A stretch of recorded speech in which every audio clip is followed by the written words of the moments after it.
Hello, graphic designers. In today's class, we're going to learn how to desaturate an image and experiment with blending modes, specifically the multiply blending mode, so we can produce something that looks a little bit like this or like this. We're going to include a quote of our choice, and we're going to find an image from any number of the thousands of photos that we've taken this year. I'd recommend you consider starting with the yard photos, but feel free to use any academic images.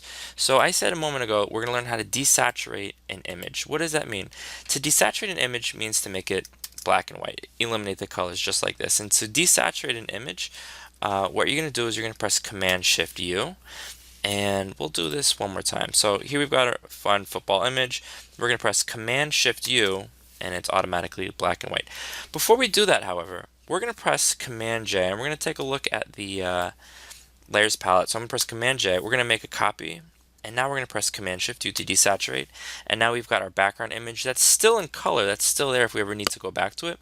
But we've also got our desaturated image above it. So again, I'm going to press Command-J to make a copy, Command-Shift-U. And now we need to apply something called levels. So always after we desaturate, we're going to press Command-L to pull up the levels menu. And what we want to do is we want to make the darks darker and the lights lighter. And to do that, what I'm going to do is I'm going to click under this histogram right here. We see this little dark triangle, and when we drag this one to the right, it's going to make the darks darker, and it's going to make the lights lighter. So I'm just going to shift it over a little bit. It's kind of delicate. So the left one controls the darks, or the shadows.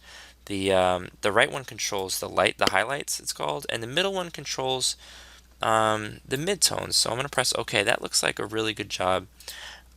Likewise, we're going to press Command L because we've already desaturated. We're going to make the lights a little bit lighter, the darks a little bit darker, and we're going to experiment with midtones. So this takes some finesse. This takes a little bit of practice, certainly. Command L to pull up the levels. We're going to lighten the lights. We're going to darken the darks a little bit. And I'm looking, for example, along this apartment building. We want the darks to be super dark, the lights to be super light. And this looks amazing. All right, so how do we apply blending modes? I mentioned that a moment ago. Well, the first thing that we're going to do is, here we go. We're going to get rid of this quote for a moment. And I can see that we've got our desaturated image, right, on top of our color image, just in case we need to come back. But for the moment, I'm going to actually apply something called threshold. So we've only got two colors here. We've got white and black, obviously, whereas when we desaturated the other ones, we've got shades of gray. Here we've got just black and white. And what I'm going to do is I'm going to add a new layer, and I'm going to paint bucket.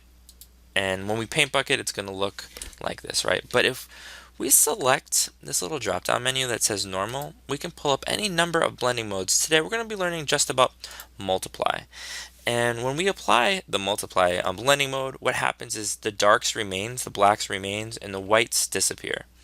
If we change multiply to screen, and here we go, the inverse happens. So the blacks disappear and the white color remains. But today we're going to be experimenting with the multiply blending mode.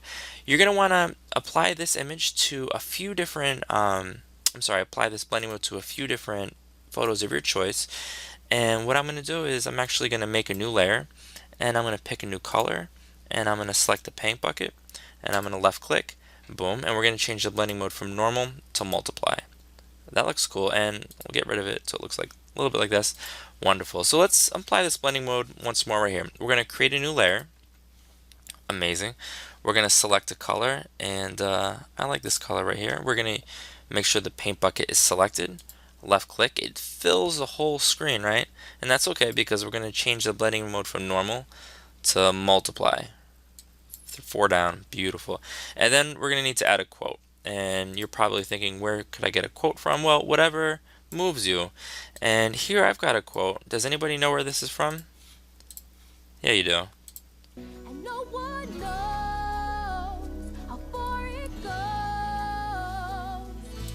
So, it's Sunday night. I just spent the weekend, obviously, with my kids watching a little bit of media, including Moana. You're going to find a quote that resonates with you.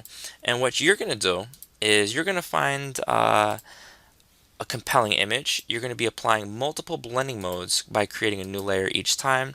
And then what you're going to do is you're going to save each image, each blending mode as a JPEG. So right now what I'm going to do is I'm going to left click, I'm going to file, we're going to do save as, and we're going to do Andrew Droz, and we'll do orange multiply, or mult, whatever. And we're going to change this to a JPEG. Boom. And save it. And so now what I'm going to do is I'm going to hide the orange and I'm going to pull up the blue. And I could really like that. File, save as, and we're going to change this from a PSD to a JPEG, and we're going to save it as Andrew Droz blue multiply. Boom. And you can do that for each of your images. And I'm looking for something really amazing. I really like this specific lesson. I'm looking forward to lots of creativity and super excited to see about what you guys are going to produce.